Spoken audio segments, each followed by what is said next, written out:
Hi guys, welcome back to Loom Knitting. This is our second part of the Loom Knitting class series that we have here at the Idea Factory.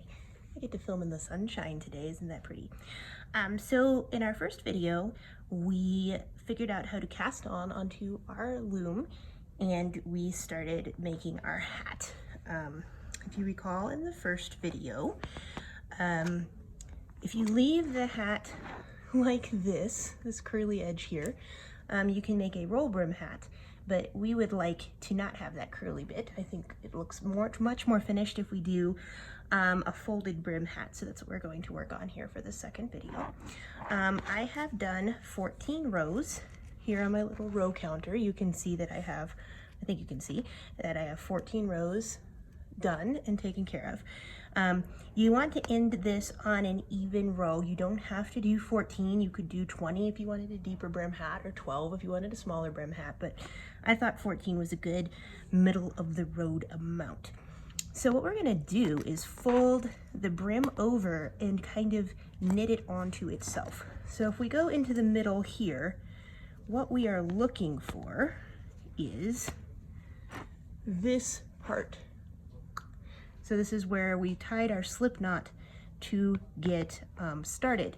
And if we can match the loop here that I'm sticking through my finger through up with the beginning of the round, which is where our marker is, and on this particular pegboard, I've also got this peg right here to tell me where the round starts, we should be able to match this up stitch for stitch and not get off. So what we're gonna do is loop this over that peg right there, and we're going to move around finding the next loop.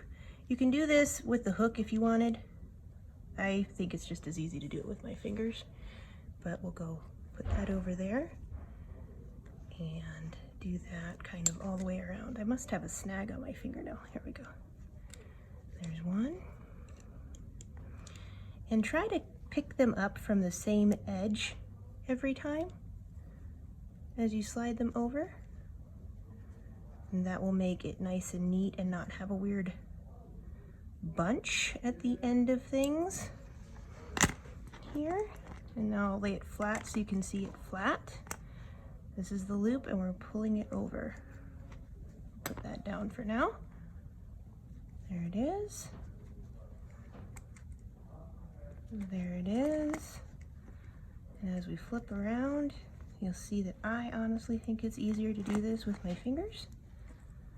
This part we won't need any yarn for. This is just knitting onto itself. This is actually something I do in regular knitting when I make brims for hats. I don't actually like the way that ribbing feels on my head. So oops, see, look, I made a mistake there. Let's fix that. There we go. All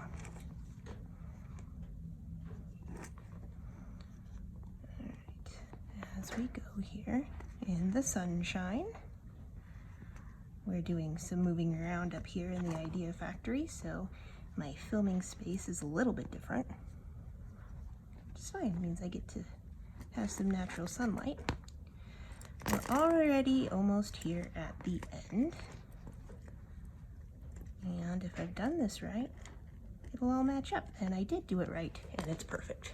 Okay, so here we go. And we're gonna get started just the same way we did the other one. So we're gonna take our hook, go through the bottom loop, and pull it over. And pull it over.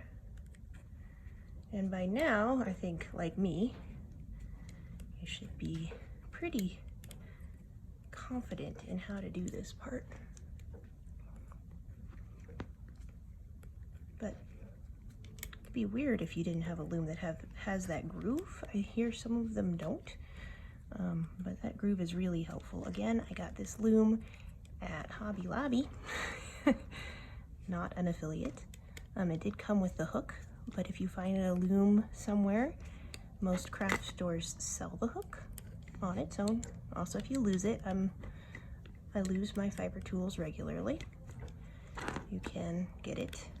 This loom kit also came again with a yarn needle, but it's always a good idea to have lots of yarn needles on hand. If you're doing any sort of yarn related project, I have probably 50,000 of them. A good 25,000 of them are probably stuck in my couch. All right, and here we are. We are nearly done, and then I'll show you that we have a brim. All right, so let's push this down, and I'm going to turn it over. See, we've got this nice folded brim right around here. That's going to be the edge of the hat, and as you wear it, that brim will become more and more pronounced. It looks a little puffy when you first do it, but if you look real closely, I think that you'll be a lot happier with the way the fabric looks. So now this is going to be the bottom edge of the hat rather than that roll, and we're going to continue on as we go. You're going to want to do 45 more rows. Make sure you either mark your rows, use your little counter. I'm going to reset my counter here so that when we get to 45, I will know, because we're starting 45 from here going up. All right, guys, that's how we're going to do the roll brim of the hat. Tune in next week and I will show you how to finish it off. Thanks for joining me. Stay safe, stay healthy, and keep making. Bye.